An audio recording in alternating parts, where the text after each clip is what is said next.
malaking problema. Di lang sobrang kahirapan kundi yung sistema.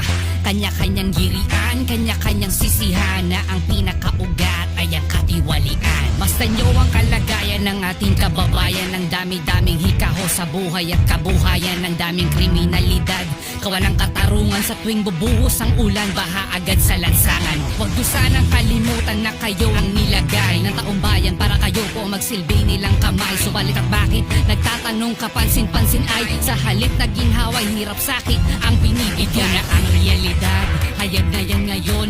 Dito sa ating bansa may malawakang korupsyon, hindi na barya-barya, umabot na ng trilyon. Kaya ang taong bayan ay sumisigaw ngayon. Pakinggan nyo ang pagsigaw ng hustisya. Kung may investigasyon, dapat nakikita. Walang pinapaboran, walang tinatakpan, para magkaroon ng kapayapaan. Ang tinig ng bansa'y sumisigaw ng malakas.